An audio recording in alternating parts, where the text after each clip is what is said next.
bit before, together with his equally remarkable wife, 𝙩𝙀𝙢𝙥𝙯. So Bernd and 𝙩𝙀𝙢𝙢. And although he's officially the teacher, really the two of them are the teachers.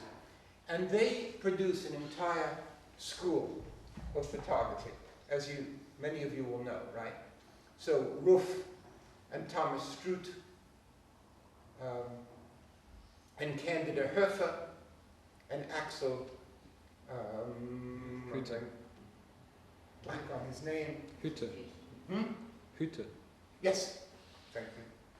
I was thinking Munter, but he's a writer, and so on. And so a whole development. Thomas Dehmann comes out of Düsseldorf, but he isn't trained by the Beckers. He's actually trained there as a sculptor, and then takes up photography. But Petra Wunderlich, Ruff, this isn't exactly the photo I wanted, but starting again around this moment, he makes almost passport-style photographs of fellow students and friends and so on, basically kind of youngish people. And if you think of the way in which, like that 𝙩𝙀𝙢𝙥𝙯 we just looked at works, you can see that something of the same thing is happening in the Ruff. These are not psychological these are not portraits in the ordinary sense of the word. They're not psychological, they're not about the people. They're about the sheer fact of facing, you could say, and a kind of distance that's created between the photograph and the viewer. They don't start out big. He starts out making them quite small, but by the early 1980s, and maybe by that time reacting to knowing about, let's say, Jeff Wall, anyway, he too starts making these photographs as large as he can make them. So the characteristic Ruff portrait is like maybe 7 foot high, but blank, right? Blank and about distance. The point is, if you just take, just to begin with, Ruff in Düsseldorf, and Wall in Vancouver, and 𝙩𝙀𝙢𝙥𝙯 in Paris, you can see that something is happening, like something new is happening, starting in the late 1970s. By 1980, it's really happening. It's some new turn in photography. And it has to do with, in the first place, with size, making photographs much larger than ever before. But it's not just size. The most important writing about this for a long time was an article by the French critic Jean-François Chevrier, where Chevrier talks about what he wants to call le tableau forme. Le tableau forme. That photography is, at a certain moment, turns to the model of le tableau forme. Oh, no, that's okay. Let's keep the lights off. We'll look at more. Great. This is, I like the crepuscule. And he says two things about it. He says, and he talks about a number of photographers in this connection. By the time, I think he writes this in something like, I'm trying to remember, maybe 1986 or even later. And he says, it has to do with size, scale, but it also has to do, even more importantly, with the idea of photographs that are made for the wall. Made for the walls. If the thinking right from the start is to make the photograph for the wall.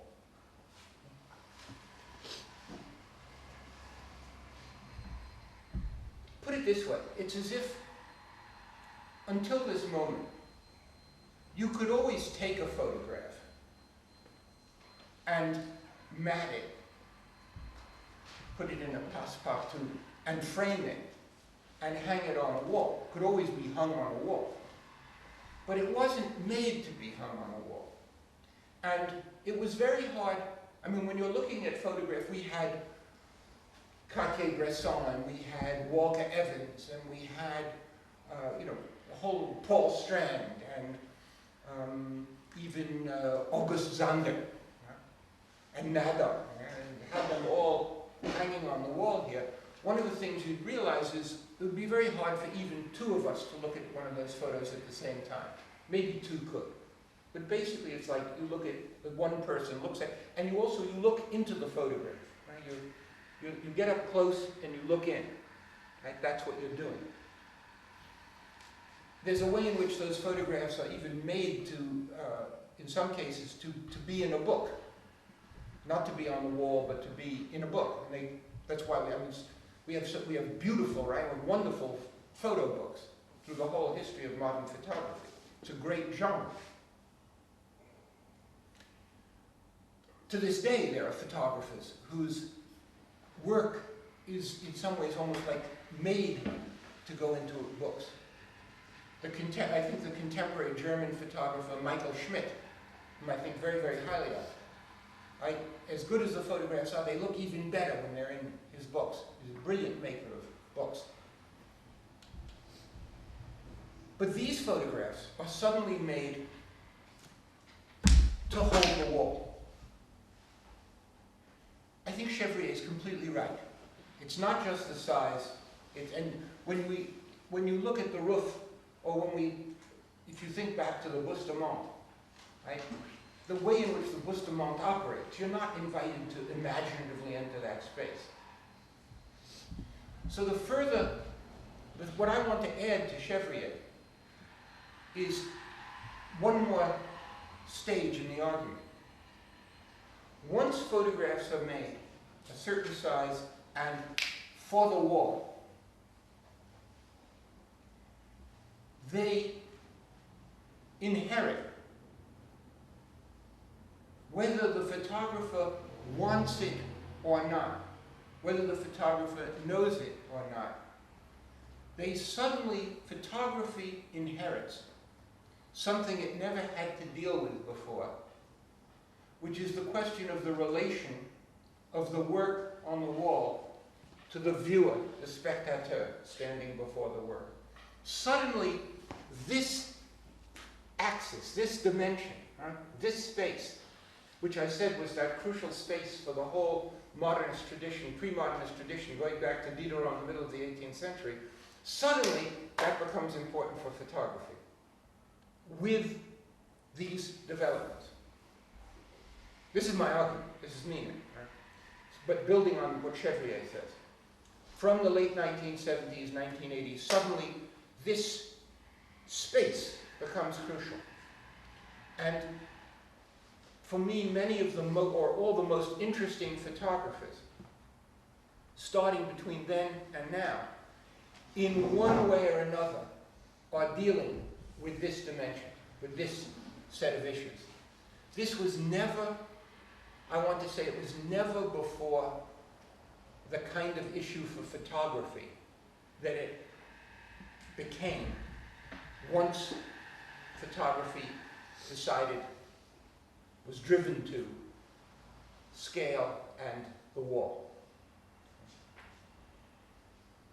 You see that also, to put it this way, is to say something different from saying, well, photography decided it should be like painting, right? Or it wants to compete with paint. You know, that's a kind of vulgar and simplistic way of thinking about it. Somehow, out of the history of photography itself came dialectically this moment where it wants to command the wall, but when it commands the wall, it instantly has to engage from that moment on with this set of issues having to do with the relation to the spectator.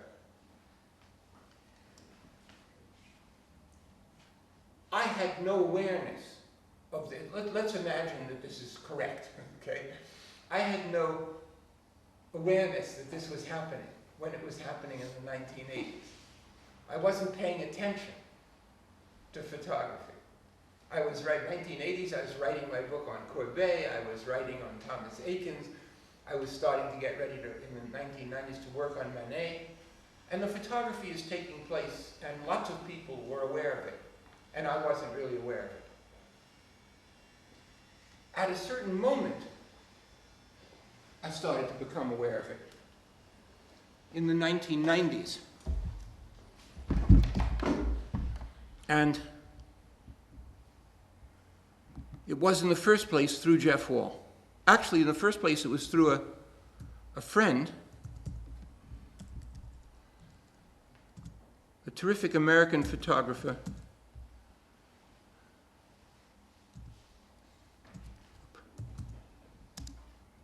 named James Welling.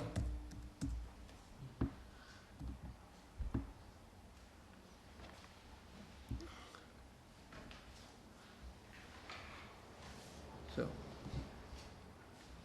just to show you,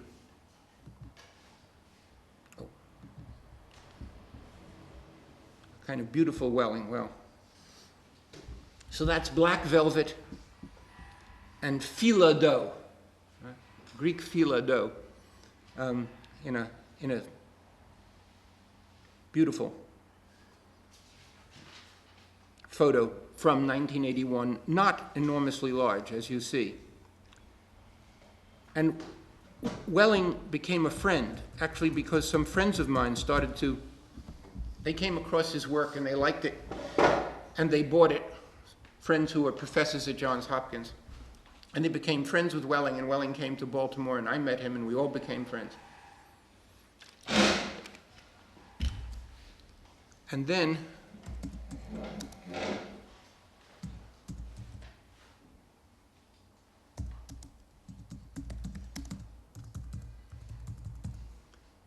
see, the letters are slightly different places on a French keyboard.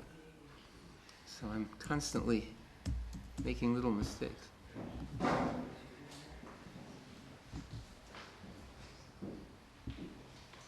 Okay. And at a certain point, I became aware of Jeff Wall.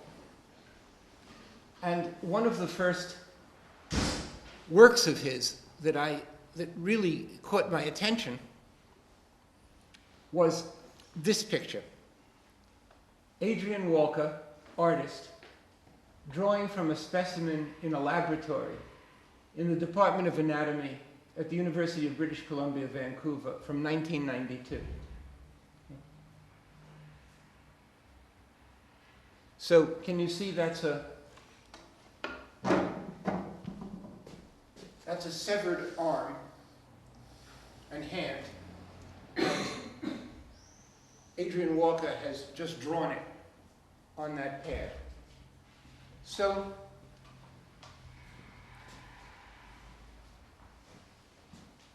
I saw this picture. I'm trying to think where I saw it for the first time. Again, it's a transparency. It's a light box. Huh?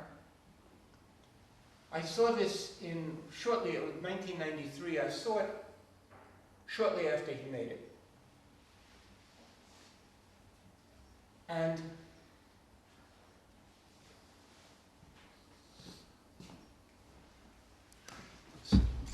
see if I can do this.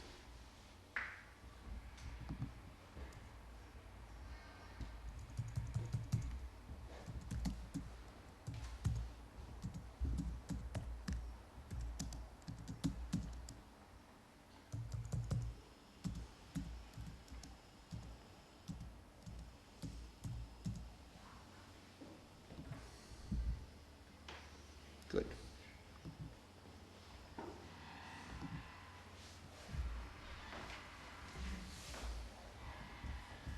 This is Chardin's Chateau de Cartes from the 1730s. It's called 1737. We don't know exactly. It's in the National Gallery of Art in Washington. You feel how much it's like the Adrian Walker, right? It's a picture that I talk about in La Place du Spectateur. It is one of the great classic Chardin pictures, which is all about the absorption, absorbement of the figure, in this case this young man, in what he or she is doing, in this case setting up these cards. It's called the Chateau de Cartes, but it's not a Chateau de Cartes, an espèce de palissade, really. He's taken the cards, he's folded them, he's standing them up.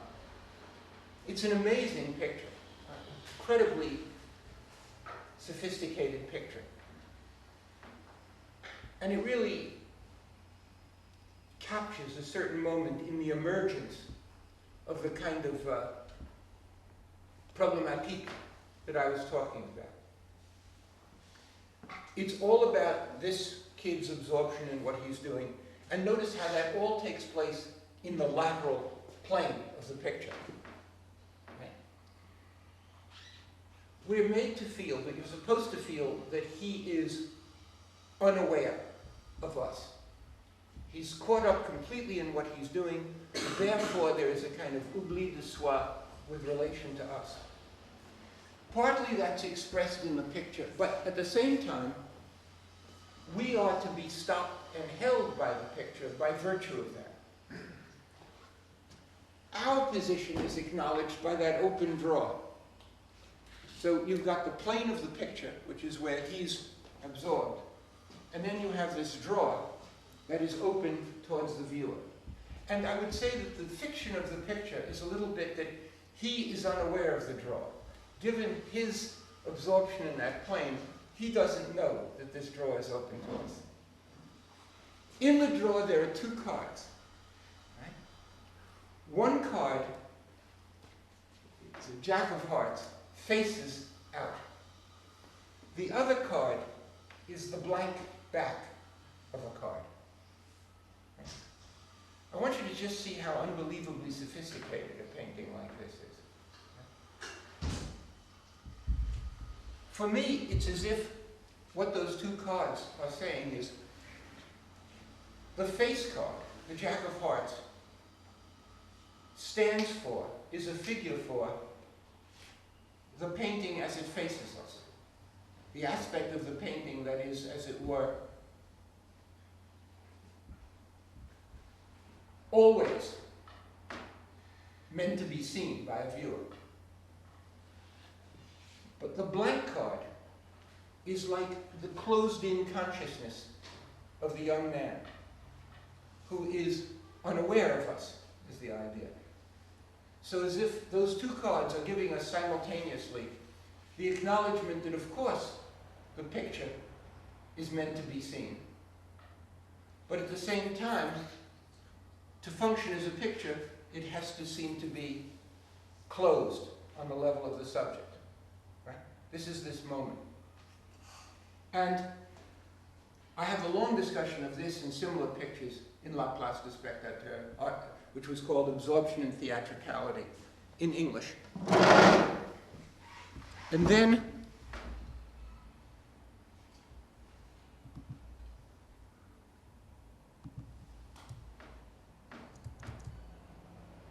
oh yeah, we can just go back. We can just go back.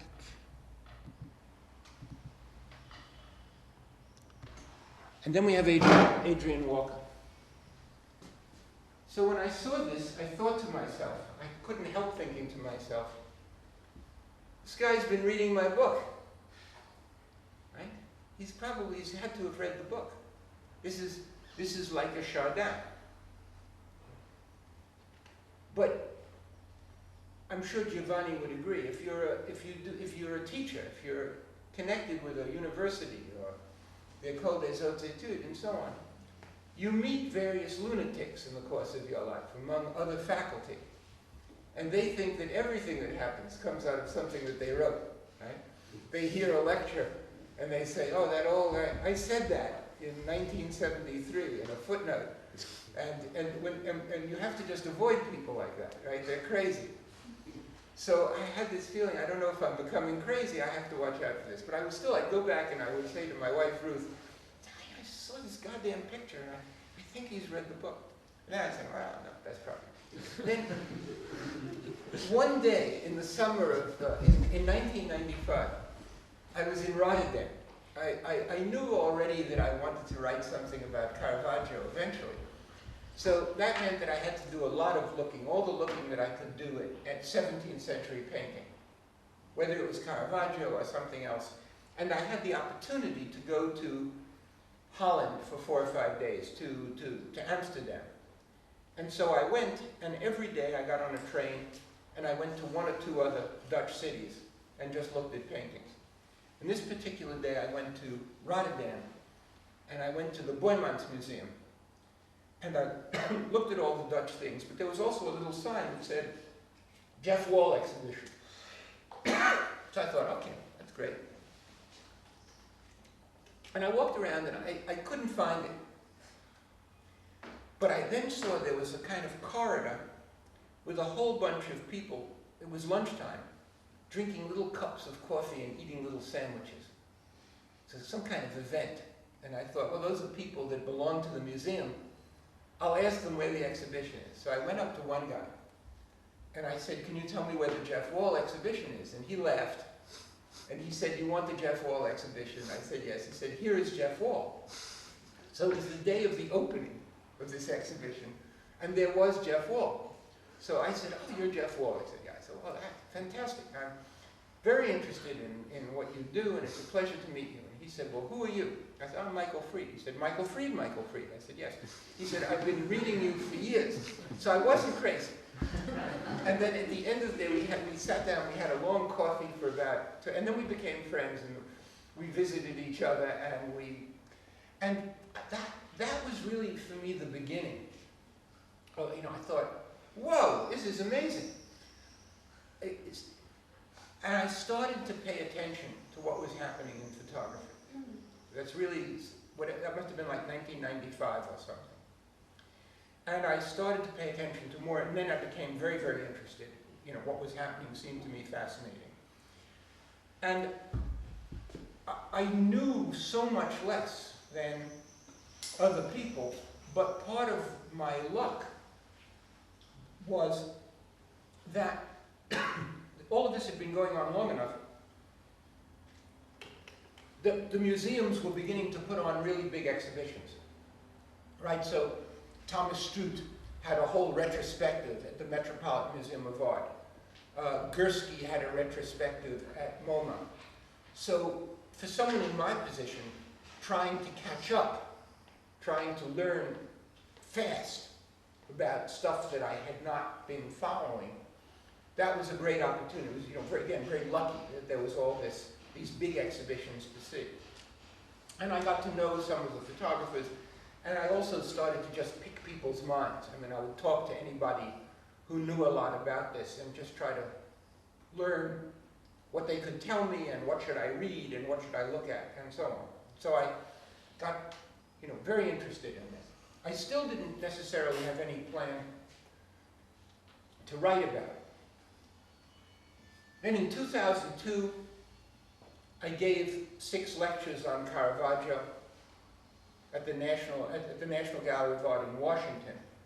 And my job was then to make those lectures into a book.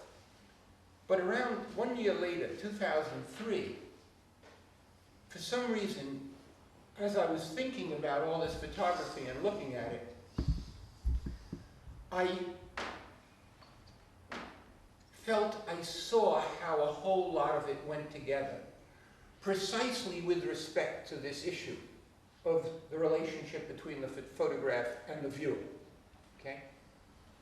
And so at that point I stopped, I put Caravaggio aside because I was very excited at the thought of getting back into a position to write about contemporary art, to write about recent art. And I started to work very, very hard on this book. I didn't know how big a book it would be, but the book that Giovanni mentioned. And I finished that in 2007 and sent it to the publisher, and it came out in 2008. And then, in the meantime, I finished Caravaggio. But that's what the work on photography comes out of. Right? It comes out of, oh, so I should also say this, that because, if I'm right, all this photographic work is dealing, in a way, for the first time for photography, with the relation of the work hanging on the wall and the viewer having to negotiate that in various ways. It means that photography is dealing for the first time with the issues that first emerged around the middle of the 18th century in France with Diderot and Chardin and Greuze and David, and that also reached another kind of point of crisis in the 1960s in the confrontation between high modernism and minimalism. So there's a way in which all this photography, even though, of course, you could say it's representational, nevertheless is engaged with issues that had their place even in abstraction. Right? The most important distinctions, in other words, I'm saying in art, the most important distinctions are not the distinctions between whether something is representational and something is abstract. Right? That's not, I don't want to say it's not important, but the same issues can be in place for painting or sculpture that's representational and painting or sculpture that's abstract. Right?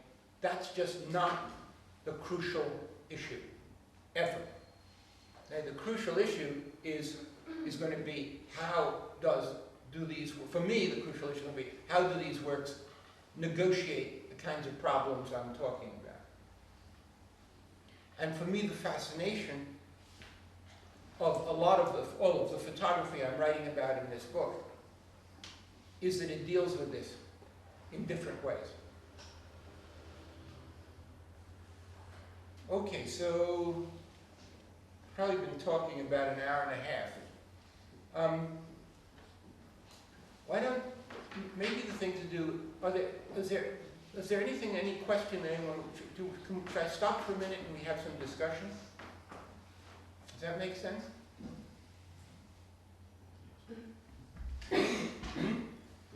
Yeah. So anything anyone wants to raise at this moment?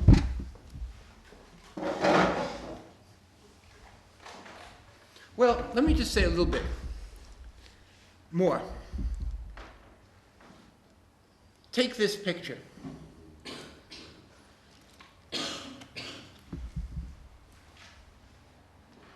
Can you see? Let me see. You know what?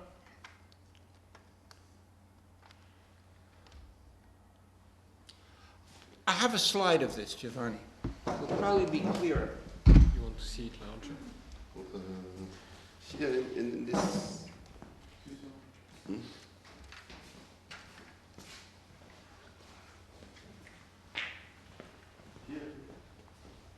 Yeah. It will be like the first slide.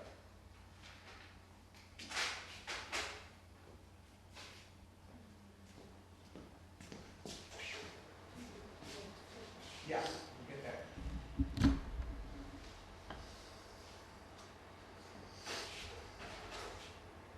Okay. So this is too yellow. It's not yellow. It's not yellow like this, really.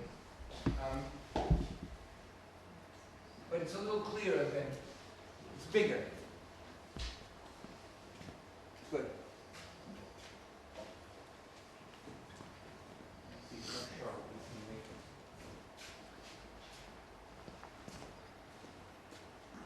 Yeah, that's good.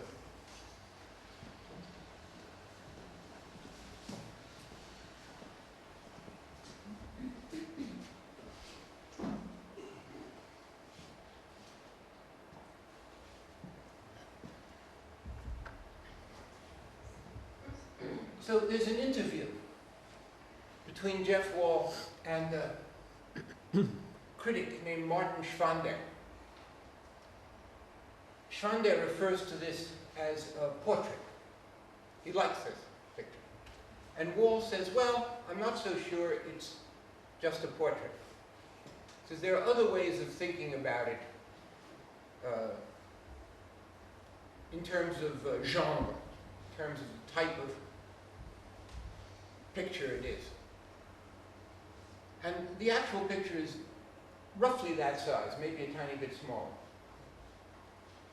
And Wall then refers to my book, to Absorption and Theatricality, La Place du Spectateur, and he talks about how I talk about certain pictures being absorptive, like Chardin.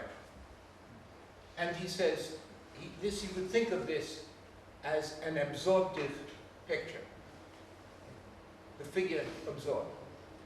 Schwander immediately says, yes, he seems so absorbed, tellement absorbé in what he's doing, that he seems to be in another world. He seems to be in another world. And that's the great fiction of absorption, right? That's the effect. I even want to say that's the magic of absorption. People see a figure who looks to be absorbed, and they immediately feel that person is completely unaware of being beheld, as if they were in another world. So I guess my question to you is, do you feel this guy's in another world? Do you feel he's so absorbed he's in another world? Is Martin Schwander right?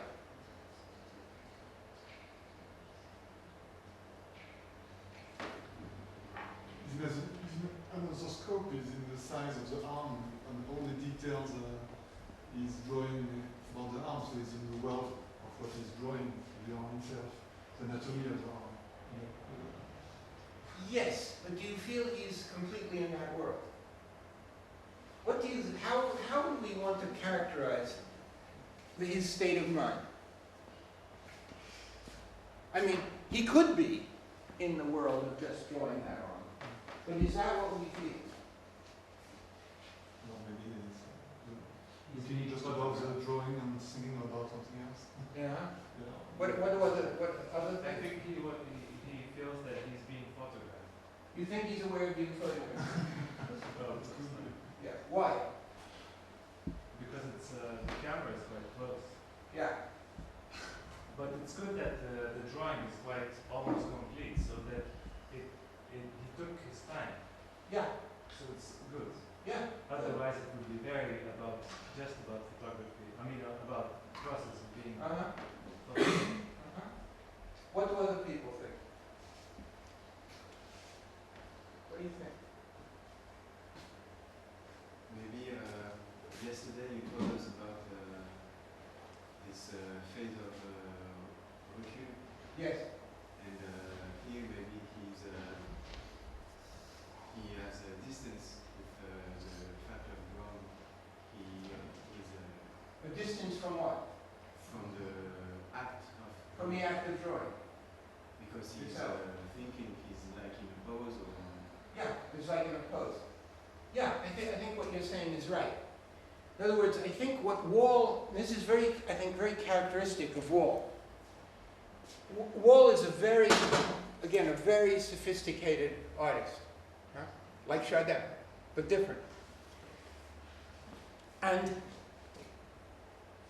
on the one hand, he's making a picture that is, in the general sense, absorptive.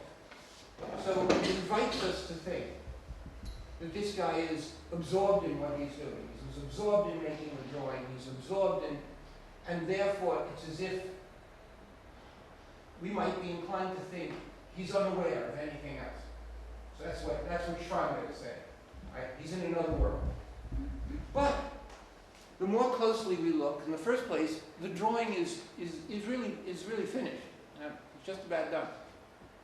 And Wall has very much not shown us the guy in the throes of absorption. You know what I mean? In other words, the guy is not being shown drawing very intensely, as if he were totally, truly absorbed. It's as if Wall wants to do two things.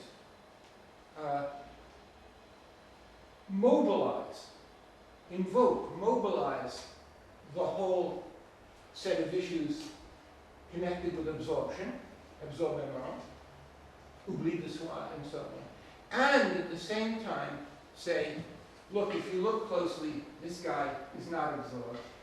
Of course he's aware of the camera. Of course he's aware of the camera. I mean, this is not a candid photograph. We're not invited to imagine that he's sitting there completely caught up in a drawing. And Jeff Wall has come into the room on his tiptoes with a little light with some colored film. It goes, You know, before the guy realizes he runs out of the room, right? So we got this candid photograph of the guy, you know, and in the grip of himself. No, huh? It's obviously a setup. Wall, he probably used a 4 by 5 inch camera on a tripod, right? And in fact, Wall goes on to describe in this and other interviews, he says, look, there really was an artist called Adrian Walker. And he really did make the drawing that we see there in this department of anatomy.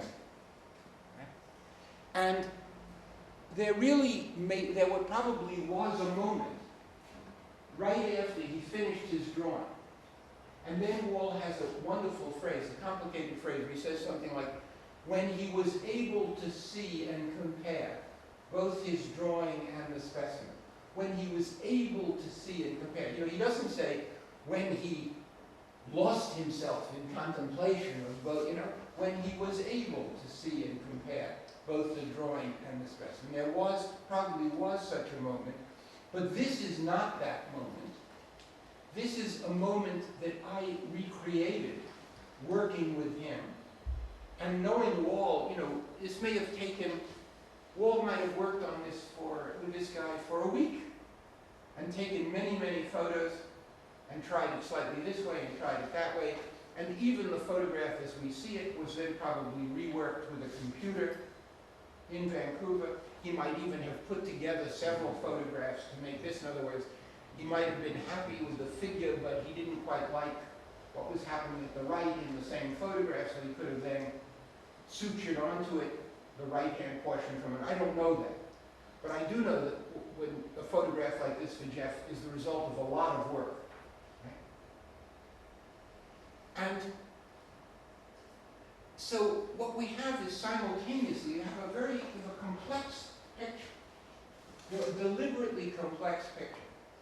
On the one hand, it is meant to trigger what I just called before the magic, the magie of absorption. And the magie is such that we see it and go, aha, you know, he's really absorbed. He's unaware of us. Every time, it just continues to work. And every time somebody sees that, I mean, it's been going on since way before Chardin. But every time somebody sees it, in a photograph, in a painting, it's as if it's for the first time. Right? People love it. Human beings love absorption. Right? And every time they see it in a picture, it's as if there was never a picture with it before. You just give yourself over to it. It's fantastic. It feels like magic. So on the one hand, Wall is using that. On the other hand, and this is crucial, this is crucial, this is fundamental, he's making a picture that allows us to see the way you saw it, allows us, which acknowledges, which in a sense quietly insists on the fact that it's a construction. C'est fait pour être photographié et vu. It's made to be photographed, it's made to be seen. It has a whole quality of, again, what I want to call, in the English term, I sort of invent an English term for this, to be seenness. In other words, the way in which this large-scale photography is working is, it's a kind of double message. On the one hand, this is a photograph that wants to belong to that absorptive tradition, which is, in a fundamental way, anti-theatrical, anti-théâtral.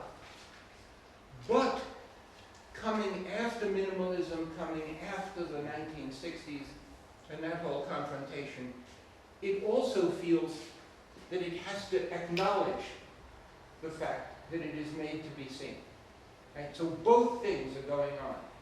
It's as if imagining an acknowledgement of made to be seen that is not the same as the wrong kind of théâtralité. It's a subtle double structure. And it's there in all of Wall, and it's there in a lot of other photography as well. Whatever else it does in relation to the viewer, it also acknowledges this to be seen as, pour être vu. So that's a very basic part of the argument of this book. Okay? And you can get a lot of it out of just this one picture, which is in a way much more complex than it might seem at first. But it's a very characteristic choice that Wall makes to be both absorptive but not to also maintain this sense of distance, of recul. Should we stop here, Giovanni? What do you think? This is just a little break. Okay. And then have a discussion. Okay, good. Thank you. Good. Thank you very much.